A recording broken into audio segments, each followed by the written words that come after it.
বেহাল রাস্তার প্রতিবাদে রাস্তায় বাঁশের ব্যারিকেড বেঁধে রাস্তা আটকে বিক্ষোভ দেখালেন এলাকার সাধারণ মানুষ। বুধবার ঘটনাটি ঘটেছে পুরাতন মালদা ব্লকের মহিষবাদানী গ্রাম পঞ্চায়েতে কুমড়াপচা এলাকায়।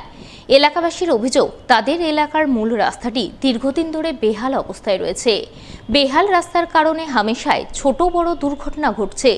বুধবার এক টোটো পাল্টি খেয়ে 5 জন আহত হন। তাই বেহাল রাস্তা সংস্কারের দাবিতে তারা আন্দোলনে নেমেছেন। রাস্তা সংস্কারের আশ্বাস না মেলা পর্যন্ত এই রাস্তায় কোনো যানবাহন চলাচল করতে দেবেন না।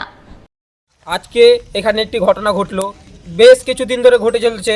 বৃষ্টি হলে আমাদের এই রাস্তাটা দেখছেন, রাস্তাটা জলে পুরো ডুবে যায়। রাস্তাতে এমনটা করে 1 হাঁটু করে জল থাকে।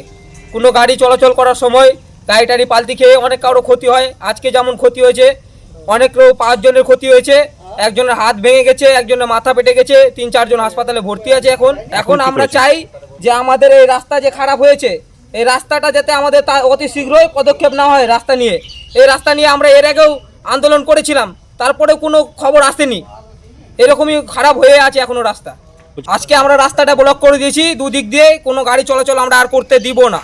এখন যতদিন না রাস্তা ঠিক হচ্ছে ঠিক মতো, আমরা গাড়ি চলাচল বন্ধ করে দেব। এদিকে এই অবরোধের খবর পেয়ে মালদা থানার পুলিশ ঘটনাস্থলে পৌঁছায় এবং অবরোধকারীদের বুঝিয়ে সুঝিয়ে অবরোধ তুলতে সক্ষম হয়। এই প্রসঙ্গে পুরাতন মালদা পঞ্চায়েত সমিতির সভাপতি রুম্পা রাজবংশীকে ধরা হলে তিনি বলেন, ওই রাস্তা সংস্কারের জন্য অর্থ বরাদ্দ ও টেন্ডার প্রক্রিয়া সম্পূর্ণ হয়েছে। ঠিকাদার সংস্থা দ্রুত কাজ শুরু করবে। আমিও খবরটা পেলাম, শুনলাম যে দুর্ঘটনা ঘটেছে। আমারও সত্যি খুব খারাপ লেগেছে। তার যে ক্ষতিগ্রস্ত হয়েছে তার সুস্থতা কামনা করে আমি বলতে চাই, আমার যাই হোক আমাদের সেন্ট্রাল গভর্নমেন্ট থেকে এই আরডিএফ ফান্ড থেকে আমাদের অলরেডি এই রাস্তাটা স্যাংশন হয়েছে। যাই হোক, কন্ট্রাক্টর কেন যে কাজটা করছে না, আমি এটা আমার তরফ থেকে দেখছি যেন তাড়াতাড়ি কন্ট্রাক্টর এই কাজটা শুরু করেন। ওই রাস্তাটি সত্যির অবস্থা খুবই খারাপ।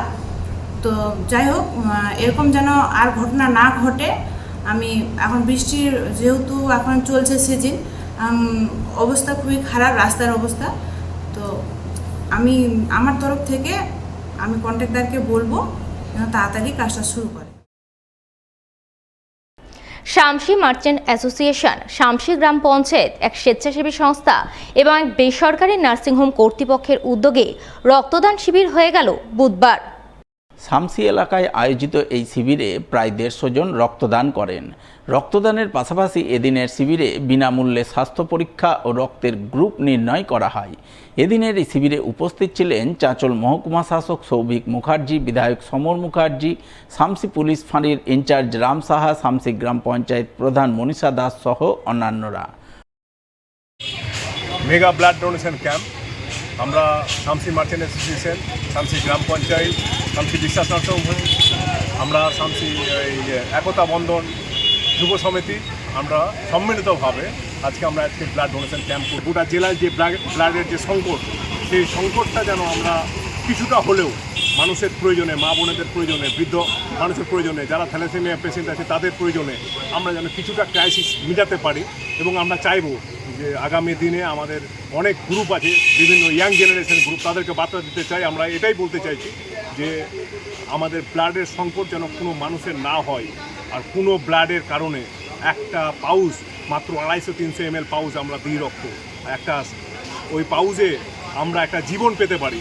তো আমরা চাই ইয়াং জেনারেশনের কাছে যে তারা যেন সব জায়গায় ছোটো ছোটো ক্যাম্প হলেও ছোটো ছোটো ক্যাম্প করে। এবং আমাদের ডিএম সাহেব, এইচডিও সাহেব, বিডিও সাহেব সবাই ওনাদের একই নির্দেশ, সবারই বক্তব্য যেন আমাদের জেলায় কোনো ব্লাডের সংকট না হয়। আর এই সংকটটা মেটাবার জন্যই আমরা কিন্তু আপ্রাণ চেষ্টা চালিয়ে যাচ্ছি।